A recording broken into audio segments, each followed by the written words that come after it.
Hey everybody, it's me, it's Elfbait, it's Eli. Uh, there are those among my friends who think that I need to do more content that is of the non-stream variety. Um, and so I'm going to do that today. I've been thinking a lot about this game for a while, and I figured I would talk a little bit more about it. I have talked about it before, but um, now that I have a PDF copy of it, I can actually bring it up on screen and show it off a little bit more. The game in question, if you might be wondering, is this Space Infantry. Now, this is not the copy that I procured back in 1982 when this first came out, maybe 1983 if it had been on the shelf for a while, but I was at that store pretty frequently, and so I think I would have noticed it. 1982 would have placed me at about 11 years old. And so um, living in a suburb of Seattle at the time, and we had a local mall, the Northgate Mall, that had a toy store slash hobby shop called Ralph's Toys, which was mostly a toy store and a game store, like for board games and like.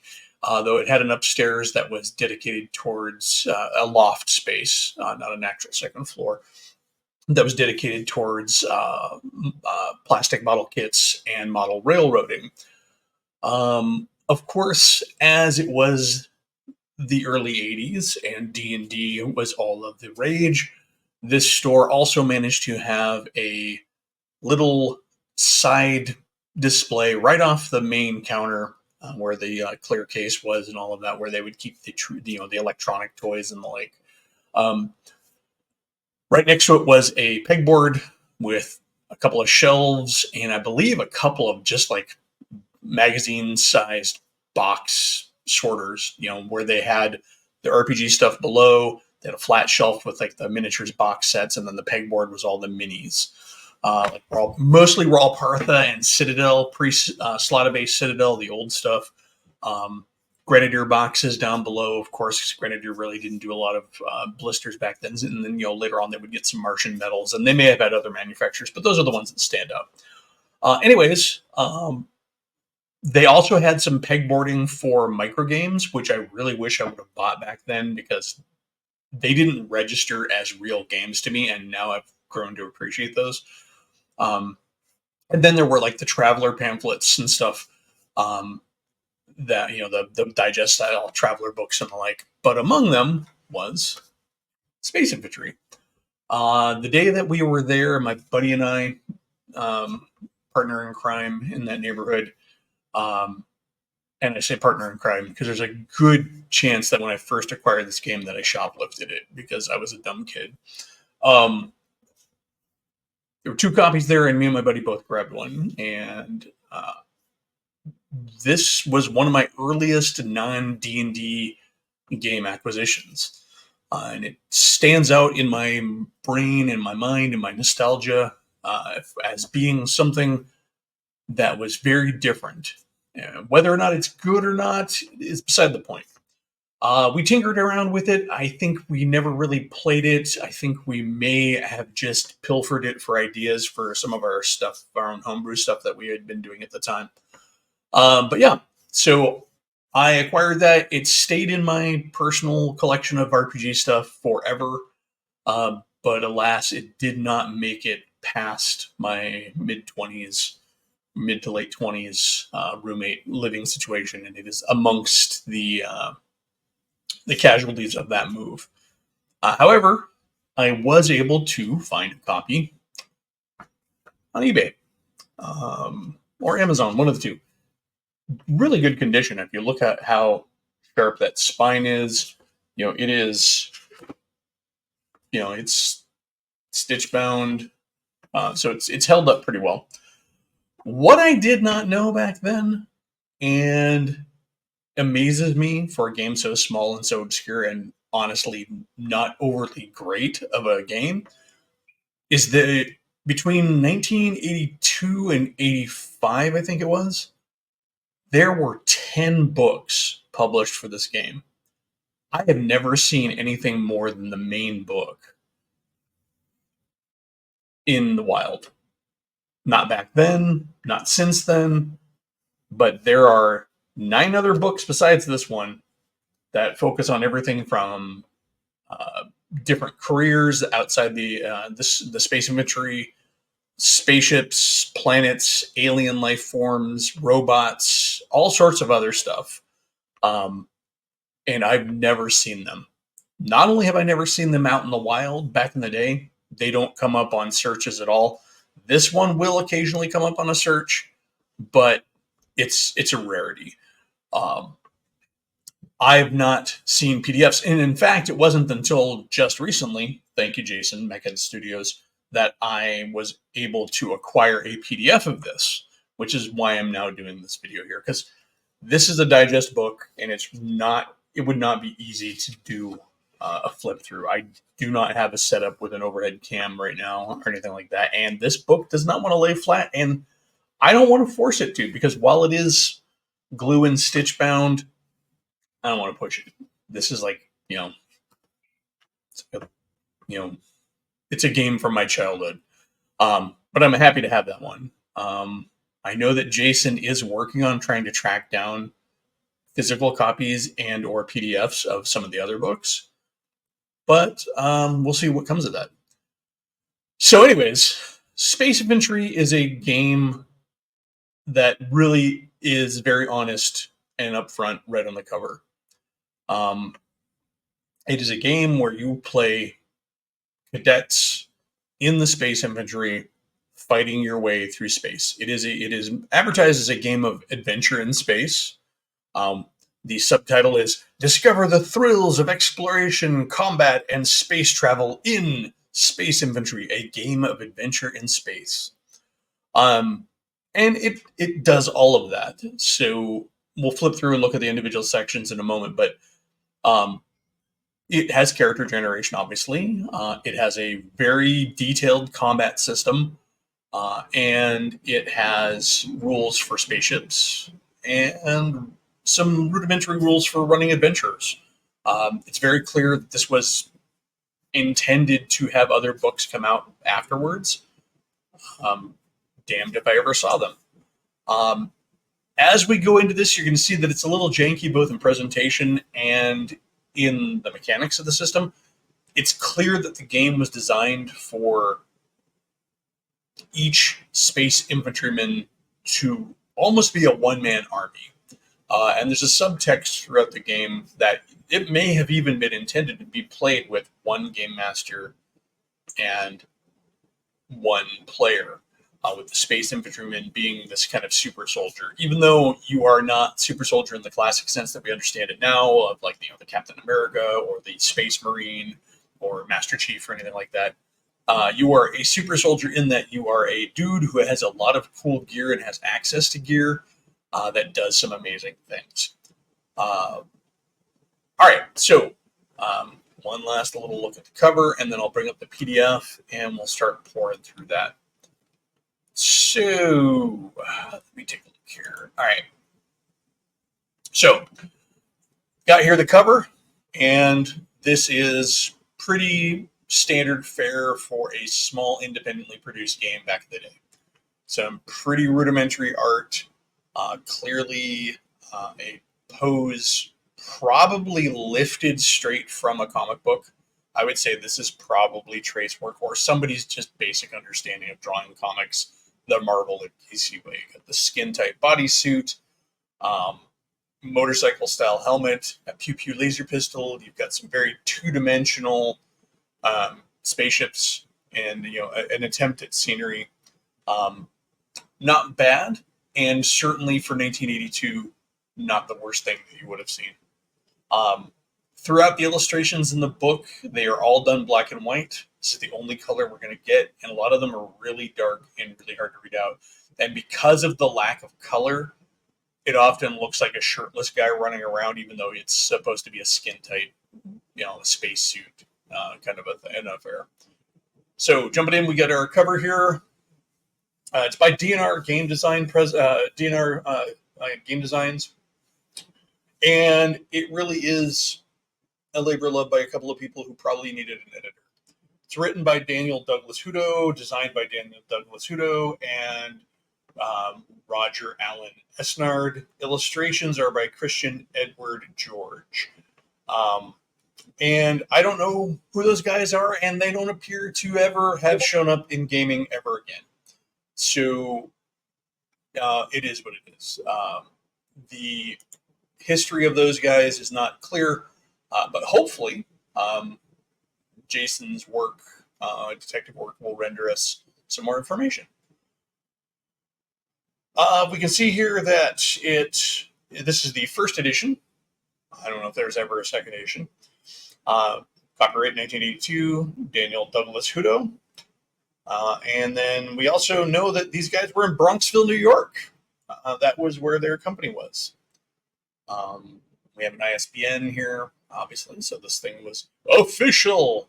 It wasn't just some zine type publication that they did on a Vanity Press or anything like that. More credits where we get to see that there were more people involved. Daniel Douglas Hudo again is the designer, along with Roger Allen Esnard. System designer is Richard F. Ederer, and we have creative consultant Roy A. Esnard. So somebody's brother or kid or dad was in on this. We also have David Hudo doing the lettering, and then we have William E. Hudo doing the typesetting. Christian George, as mentioned earlier, was the executive illustrator, with assistant illustrator being Daniel Douglas Hudo, the author or the creator. And then playtesting was basically all of those guys above, plus Glenn Ederer and Nancy Masterson. So, and a Robert Mercer. So we have quite a few names actually involved in this for a small indie production. A lot of Hudo and a lot of Esnard. So there's definitely some family involvement there, which is cool. Labor of love, getting together with your family and your buddies, making a thing. I'm always there for that.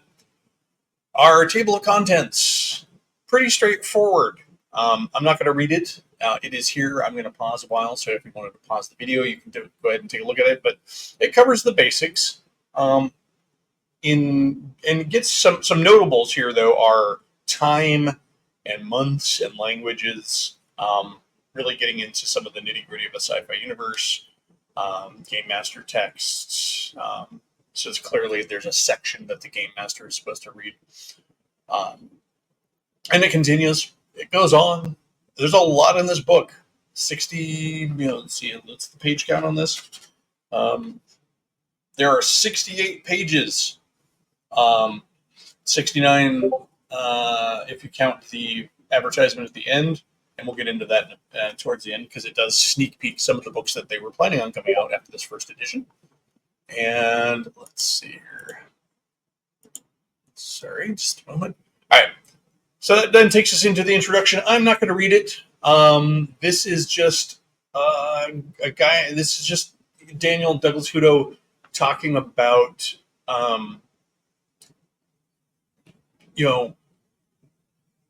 his view of science fiction in the future. And it starts with this statement. Many times people will find that the rules of games are hard to understand. So you can imagine my distress, or you can imagine the distress of someone who has not yet had experience with role-playing game. Role-playing is not much different from real life. Your character will have the same difficulties that you have. He's really just kind of trying to explain role-playing to the uninitiated, which is kind of cool. It does talk about a minimum of 2 people. One is the game master, and the other is a player. There is no maximum amount of people who can play, as long as the game master can control them. So yeah, it really does sound like the game was, like I was saying earlier, made to reflect sort of a one-on-one. And I'm going to zoom in a little bit more here and do a little bit more scrolling. But that way you can see what's going on here text-wise, because it is an awfully small text. All right, so this then is going to bring us into page 2, or, well, page 2 of the actual text. His dice conventions are a little weird. As you can see here, I have the feeling that he was trying to avoid any perception that he was cribbing off of D&D at the time, because he expresses his dice in reverse of what we're often used to seeing in Dungeons and Dragons. Instead of saying D6, he says 6D. And if you've lived long enough to play the Star Wars D6 system, that's immediately confuses your brain because your brain is thinking that that's the number of D6 that you're supposed to roll. He uses percentile dice. He uses a D20, he uses a 10-sided die and a 6-sided die. And then down below, he talks about some dice combinations to get particular dice ranges, just how you would do that, which is useful and handy. And I appreciate that he put that in here, especially considering his very specifically limited range of dice. That's all that's on that page. And then we get into Space Infantry, we get into another kind of brief introduction. And then we just jump right into it, qualities. So, and here's where we hit one of my first kind of gripes about the system, is that there is no standard mechanic used for generating these ability scores, and they're often done with a single die roll. In fact, with the exception of speed, they're done by rolling a single die, therefore not producing much of a curve at all. And considering there are some requirements for being in the Space Infantry to become a cadet,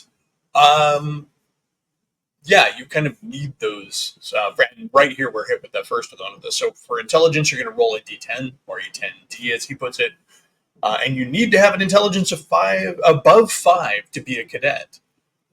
So on a D10, you have at least a 50% chance of not even qualifying to be the character that you're playing the game for.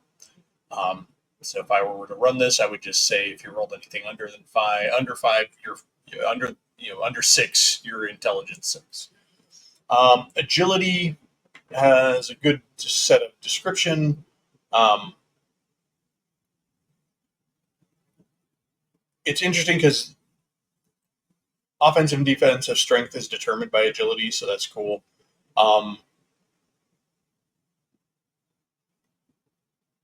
It's interesting, though, because he muddies the communication here by getting into this bit about having to use bribery and negotiation with intelligent creatures, which really feels like it belongs more in the charisma realm.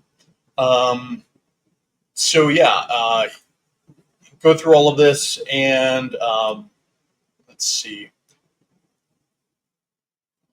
Yeah, agility is determined by a 10D. Basic for offense, defensive rolls. And so we can see here that your agility gives you the base for what are kind of like some thief skills. We got self-concealment and silent movement, and these are die thresholds on a 20D or a D20. We get to speed now. One of the things that's also kind of frustrating too is because we're flipping back and forth between all of these ability scores, and they don't all necessarily use the same dice to determine what they are. And then he doesn't list the die type until the end. So we get 3D6 or 360 to determine speed, and speed is really, honestly, a number of spaces that you can move. Speed 3, you can move 3 spaces. We're talking about early in gaming, so a lot of people are still in that wargaming grid mind. We get to strength, which is determined by a single roll of a D10 again, and which really stinks because, again, you are left with no curve, and so on anything for a 1 through 3, you're at penalties, and then 4 through 7, you're at 0 modifier, and then you get 1 through 3 on a 8, 9, and 10. I can understand where he was probably trying to go with a lot of this, trying to keep it simple, but because he uses D10s and D20s and D6s, his math is already going to be inconsistent from the very beginning. It's not like he's using a straight D10 system and then everything is just basically shades of a percentile system. Constitution is in here, and this is one of the more important stats. You determine it by rolling a D10. However, you are going to then um, get a couple of things from your constitution. You're going to get your hit points, your constitution points. Um, and so basically, and then you're going to get your saves. Um, so your constitution points are your hit points, and you do not get any more in the career of in your career. You're always going to have the same number of hit points, which is cool. Makes it very gritty, makes it very interesting. But as you can see, if you have a constitution of 1, you're going to get 5 constitution points. So based on some of the weapons we'll see later on, that's not going to make you very resistant. And so then we get into our saves, which are our resistance rolls, which are going to be paralyzation, poison, radiation, and illness. And there's a chart for that later. Actually, there's a chart right here. Duh, I skipped past it. So, because it's on the next page. So you can see these are all D6 rolls, and for anybody who's played D&D, of course, this is going to be very similar in general character to saving throws. These are mostly just different conditions you're going to run into in the game through different weapons. And it talks about how constitution points are restored during rest or medical attention. But then we have charm, which honestly, the definition of a throwaway skill is when it gets very little text compared to the rest of the stuff in the ability scores. In here, is the case they call them qualities.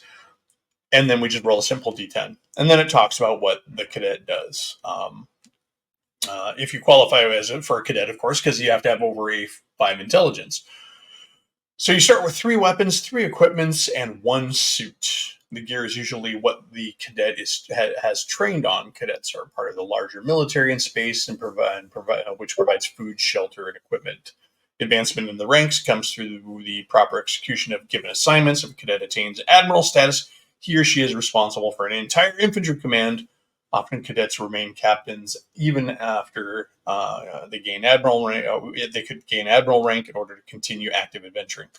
This game does have a system in which you move up through the ranks. That's your kind of your experience level, which determines your skills and what equipment you have access to.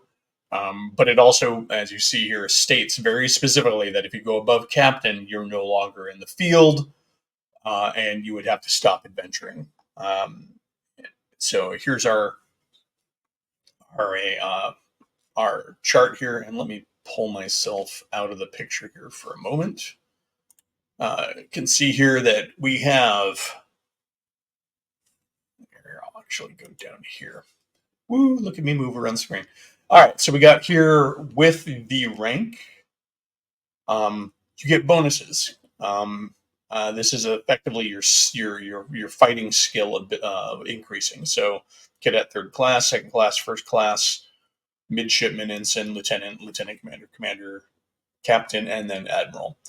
So by the time you're an admiral, you're a badass, but you're stuck on a ship. So it doesn't really matter. But you get pluses to offense and defense, and then pluses to laser combat. And that's interesting because they separate laser combat out from an offense, and we'll see why later on in the game. So benefits of rank, it goes through and it feeds through. For example, a midshipman is trained to fly scouts in battle in space and usually performs other odd jobs. As a cadet, you're not really even engaging in flying ships. You're usually going to be flown around by somebody else and dropped off on a planet. Ensign's work is usually to run shuttle flights to a planet's surface.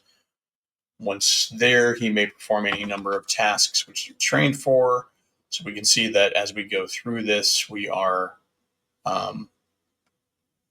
gaining skills. And the benefits of the rank are reflected here in this chart where, so cadet 3rd class, you get those 3 gears, those 3 weapons, that 1 suit. At cadet 2nd class, you gain 1 additional weapon. Cadet 1st class, you gain a small craft, midshipman scout. It's my understanding that from the rules but the reason I put it that way is because it's not entirely clear that having the gear gives you proficiency in it. So, you're getting proficiency in one scout. You're getting, and then you're also getting access to that gear.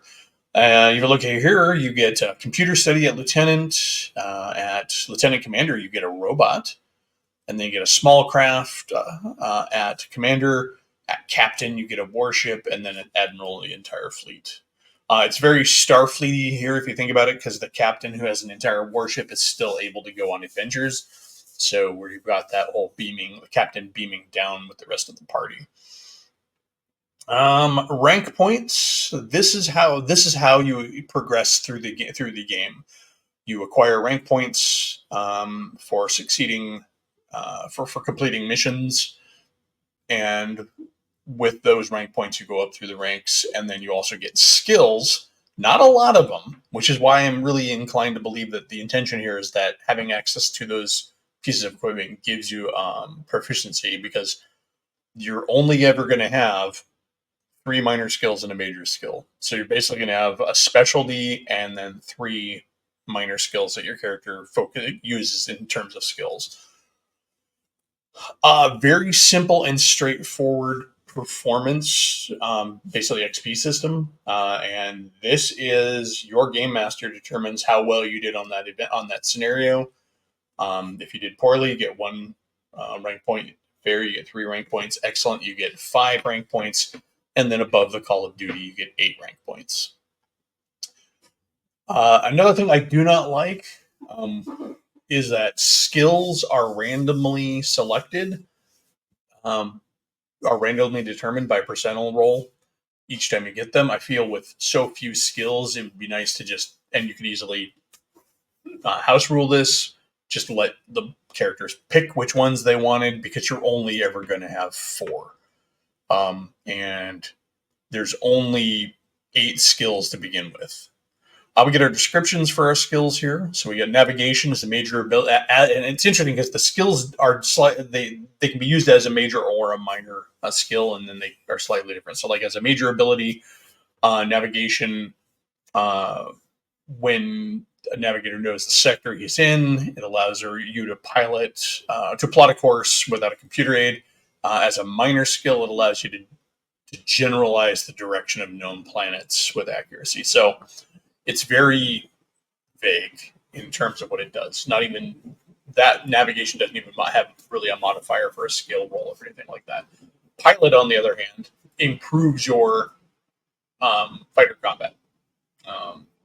Plus 20 on defensive rolls, or on evasion rolls, I should say. That's a major ability, and plus 10 if you're minor. Ships with hull values higher than 350 are too large to use evasion actions. Why that's here in the skill description, I don't know. It feels like it should be in the combat description. You get weapons for the ships, and it breaks down real quick here what the weapons are, and then we get, of course, the modifiers here. So you get number of attacks per round as a major skill or a minor skill, and then your striking bonus. Small arms, punching, wrestling, tackling, kicking, dagger use for unarmed combat. I'm not sure why they call it dagger use unarmed, but hey. Firearms and explosives, hand lasers, laser blasters, grenade use, photon blasters, distance lasers, distance pistols, and the stun ray X-14. I love, this is where we start getting a glimpse into what really captured my imagination as a kid. It was this tech, and then we get into computers, which are understand, which is kind of basically a hacking skill, and for all intents and purposes. So it's how you get in and understand alien computers and or enemy computers and stuff. Medical, pretty straightforward. Suits is an interesting skill because this is operating the different suits. Now, suits are exoskeletons, basically your non-combat power suit. You have powered flight suits, research suits, which are kind of cool. A research suit is a suit with built-in sensor suites designed for scouting and science and stuff. You got the powered combat X4, your power armor, refractor suits, and tracking suits. Tracking suits are like research suits, but they're less focused on collecting data and more on tracking, obviously, as it says, life forms and the like. Engineering is the last ability, and it's really just repair and modification, or repairing malfunctions of the ship, and allows the character to repair malfunctions at a spaceport or space station, and only as a minor one. So it's kind of interesting. We then get into the personal gear. Speakers are what they call walkie-talkies, 100-mile range, pretty good. We get translators, pretty standard sci-fi fare. We then go into light gun. A light gun is basically a really bright flashlight. Its phrasing is very very early 80s, late 70s science fiction. The director, small calculator with a compass inserted into it. It literally is a compass. You got a recorder. Exploders are small explosives, box-shaped timer sequence. Very basically just general demo charges. They do 5 to 50 CPs when they detonate. I'm not quite sure I like the range there. I mean, 5 to 50. I mean, you can go boom and do almost nothing with those. Grapple gun, jetpack, gravity boots. Gravity boots are cool. So it's interesting because you can use them. They have variable settings, so that's kind of cool. Then we get into weapons and defensive format explanation. Now, this is where it goes into a lot of the terminology. I'm not going to get too much into it, but basically, technological advancement, so basically tech level. If you're familiar with games like Traveler and like that, tech level, range, rate per round, speed penalty, weight, length, damage. Then we get price, condition, protection, pluses to damage, pluses to strike. So we get modifiers and stuff. And then a general description. So suits and clothing, we have helmets. We have the asbestos suit. Tells you the time that this was made in. Basically a fire retardant suit. Insulation suit. It's tight fitting. Black stripe on each side. No movement penalty. It's the standard suit. Anti-radiation suit. And then the combat suit, which provides a small amount of protection, which I'm going to assume is what we're seeing our space infantry friend wearing in all the images where he's just dressed in the skin tight. Either that or it's the insulation suit. But considering on the cover, it's not white with one black stripe on each side. The combat suit is a metal suit, has a scale mesh, which is very Captain America. So I believe that's probably what we're going with there. Get into our suits. We have our exoskeleton. It is what it says on the tin. And then we got powered combat suit X4. We'll take a look at this one though. -6 speed penalty. Protection is -4 to non-laser. So protection is expressed in a reduction of damage. Pluses to damage, +6 to non-laser, and +2 to strike. So it's super, super strong. It's 23,000 stars. Stars is the currency in the game. And we get a little bit more information here. Like, that's just the basic stuff. So if we look here, it's the most powerful protective and offensive device in the infantry. Used only on important missions. Let's see. It has 2 pistol nozzles with a frost orb on the right elbow, a flame orb on the left elbow. It has backward firing, which is activated by squeezing 2 handbrakes in the suit's right or left palms.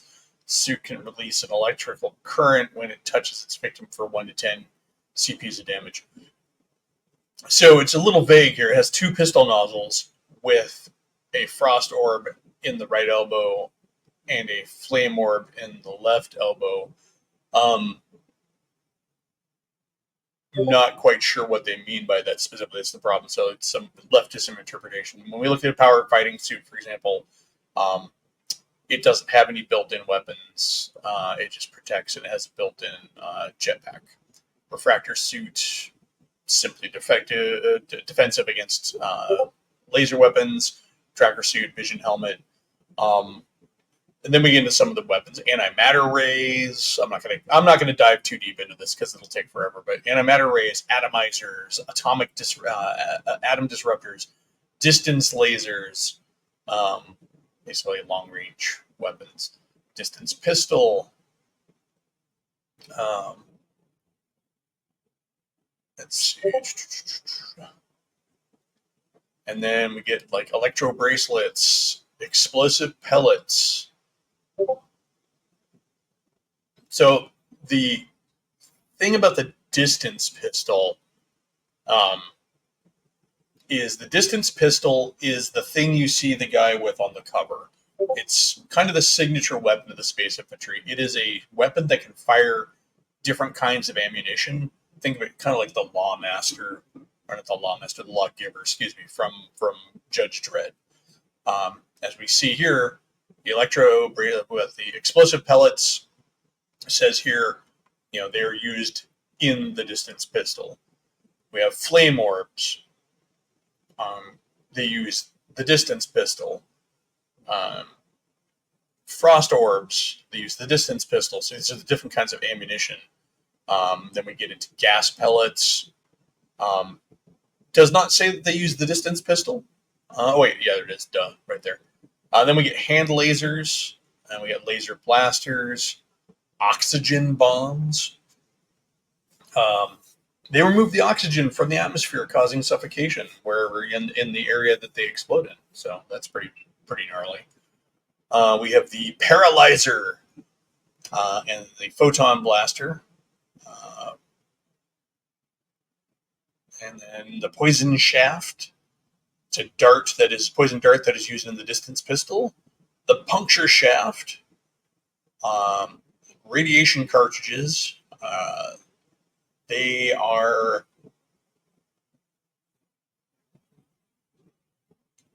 It doesn't say where they're used. These are much like ratty grenades in the way that they release harmful gamma radiation.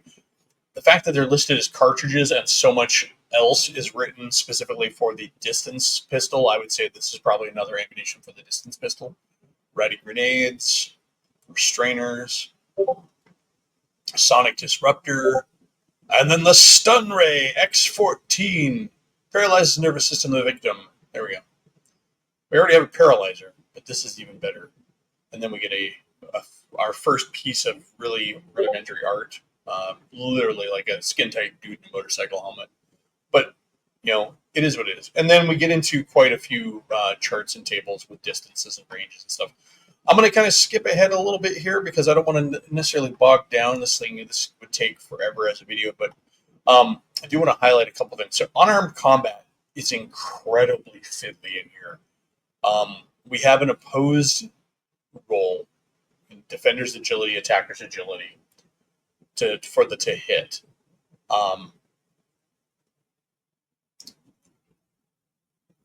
We have dazed opponents. So basically, number of CPs the defender has lost gives the attacker a bonus. So basically, as you're fighting and the opponent is losing CPs, basically hit points, we need to also then be keeping track of that. So because that's a modifier to hit. So both the GM and the player are going to have to keep track of this because the player, as he goes down in CPs, is going to be more and more stunned or worn down or whatever, and it's going to produce bonuses for the opponent to hit. And then we get into attack forms. We get punching, wrestling, and you can see it starts getting really heavy because punching has punching and boxing. Wrestling gets into the headlock, the full Nelson, bear hug, flip, arm twisting, elbowing, disarming. Somebody was a wrestling fan. And then we get into tackling, we get kicking, where we get several types of kicks, including kneeing. And then it says the game master is encouraged and welcome to add to the list. And we get this really rudimentary drawing here. I mean, again, when I say these drawings are rudimentary, I'm not going to lie. At age 10 or 11, when I would have been looking at this, I was drawing like this. Um, you know, good for them for putting illustrations in the book, but yeah, this is definitely like even a little. I mean, this is in there with some of the earliest illustrations in gaming. So to add an extra wrinkle to combat, we now also learn that the suit that you're wearing limits the sort of maneuvers you can make. So if you're in a bulky suit or tight fitting suit, so tight fitting suits, you can do any kind of move. Bulky suits limit what you can do. For example, you can't do a flying kick in a bulky suit. You can't do kicking um, in a suit. Yeah, so it's, and then the maneuver table. This is another thing. Depending on your maneuver type and your agility, you're now going to have percentile chances to do things. So maneuvers are important in the game as well. Let's see, and there are a lot of them, as you can see. Um,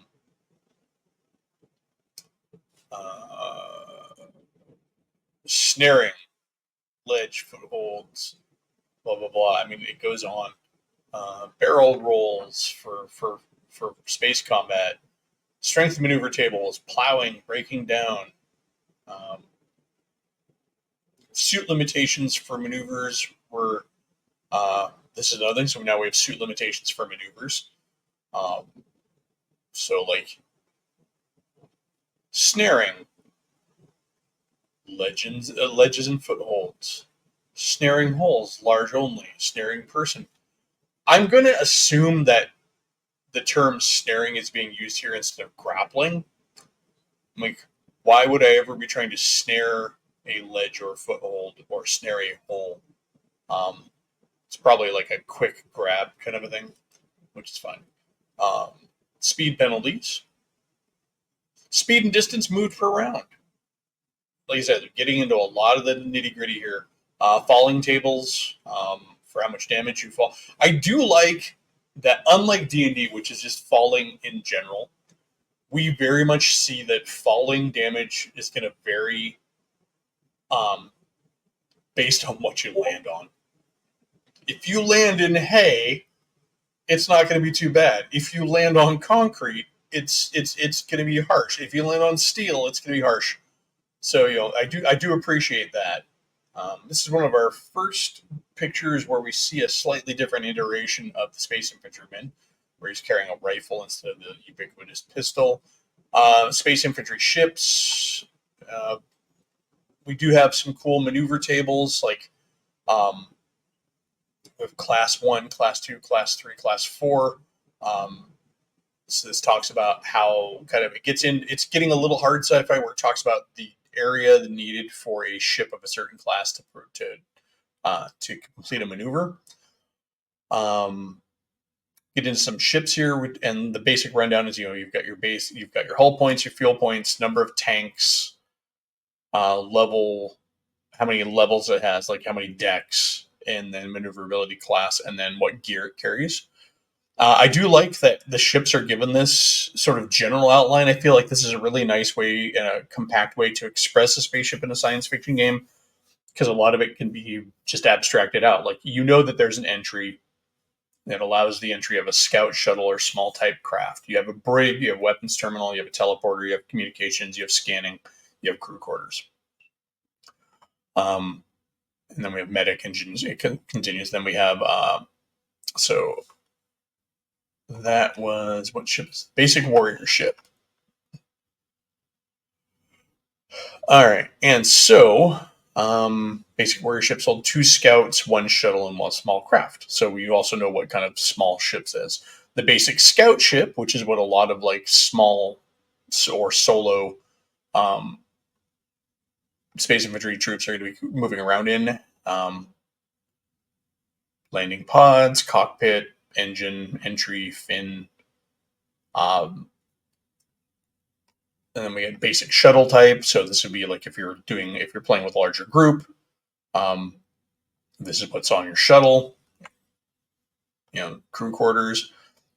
And then we get into weapon systems for ships: adhesive mines, laser cannons, heat-seeking missiles, homing missiles, probe explosives.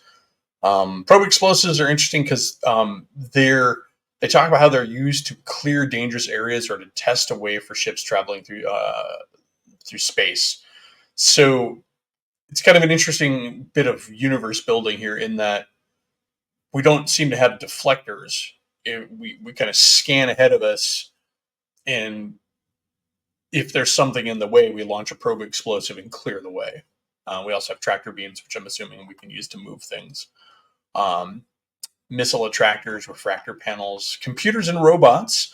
Now, this is actually an interesting bit with the game, and it's kind of fun in that computers and robots are expressed as strings of code made up um,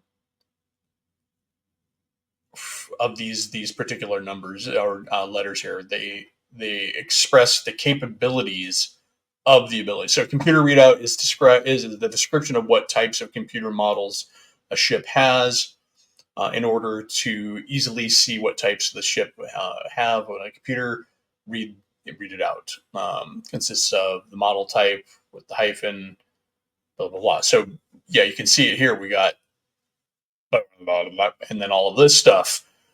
And while it's neat, I have to imagine it's just going to be you flipping back and forth looking at this table real quick. And then we get into robots, which have a similar expression. Um, Vehicle stats.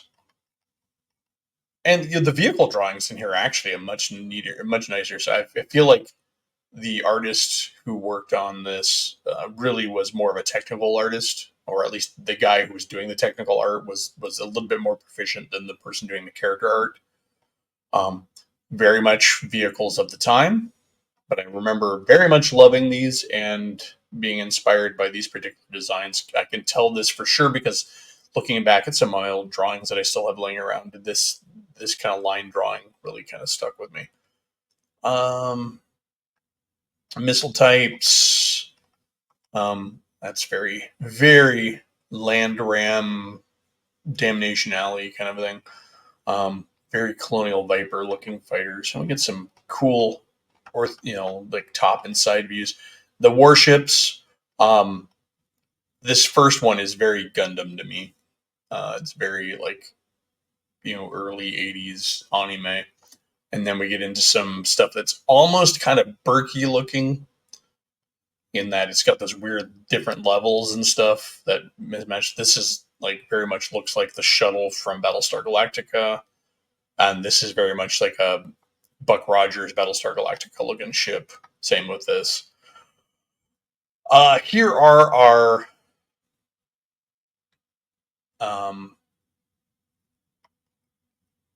stats for ships and their computers, shipborne computers. It goes on with a lot of the details. Hit tables, area hit by a laser in the shuttle, lasers, ship's main lasers. It's interesting because when you're rolling damage, you're rolling a percentile to see what damage you do rather than just rolling damage, which I find interesting. It does talk about how hand lasers, what damage they can do. So it's interesting. Whole section on the damage, and here's our first glimpse at an alien, some sort of monkey looking thing, and it has like hit area chart for humanoids front and behind. Combat procedure. Again, here's our defense points and our offensive strength. Another look at an alien. And then we get into the Game Master texts. So let's see, looking at the book here, when we hit the Game Master texts, we are almost we're in the last bits of the game here, because we're getting into the way to set up adventures and world building. So we got our icons for drawing maps. A sun, a planet, homeworld, space center. I do appreciate that they offered some guidelines for players, especially this early in gaming, on how you can map out your world. Talks about the planetary chart, general size, population size, technological advancement, based on the tech level, climate, number of moons. Talks about the dangers of space. Let's see. Let's see. All right, so this is where it starts talking about aliens and building them. It goes on kind of just very vague general terms, and then it gives an example of an alien, the Krull.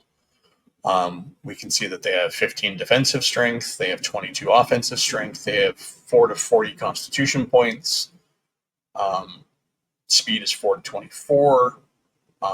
So we know that they are actually potentially they are faster than humans by this, because remember, if you recall, a space infantry character rolls 3d6 for his speed, so he'll only ever have as high as an 18. So these guys are getting 24, so they must be rolling on a 4d6. They don't have any inherent protection. But yeah, so it goes on and talks about their currency, and we can see that they're kind of some little frog dude. Talks about time, and gives names to the days and the months in setting, so that's kind of cool. Gives languages, and we can see here some planets where we have humans, Krulls, and animals. So right away we have very um, limited opponents in the game. There's no like monsters or anything listed. Space centers and what kind of stuff is on them: interior systems, exterior systems. Space centers is their term for space station. I don't know why they didn't use the term space station. They called them space centers. Um, Maybe they're expressing less of a single base, single structure, and more of a multiple things. Radiation is also where we start to see things for radiation, sickness, mutation tables can happen, because of course this is the 80s, so radiation is always going to cause mutations. Um, so, or at least has the possibility to give mutations. Let's see. It does talk about small weapons and the effect on hulls and materials, so that's kind of cool. Get another look at a potential alien, I'm assuming.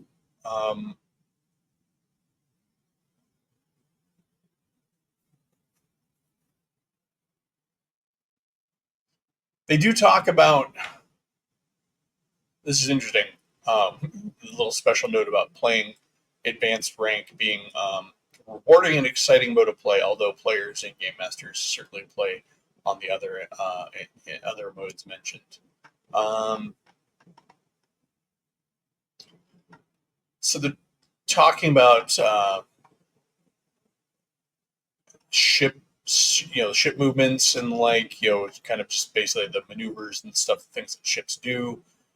Um, Cosmic obstacles, payments in the infantry, like how much you pay. This end part is very much just kind of a grab bag of ideas.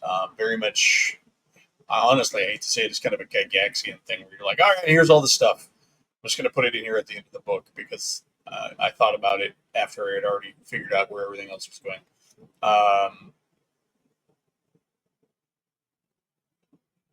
So it's interesting. They do talk about quitting, quitting the infantry, which I'm sure is probably leading up to some of the other books.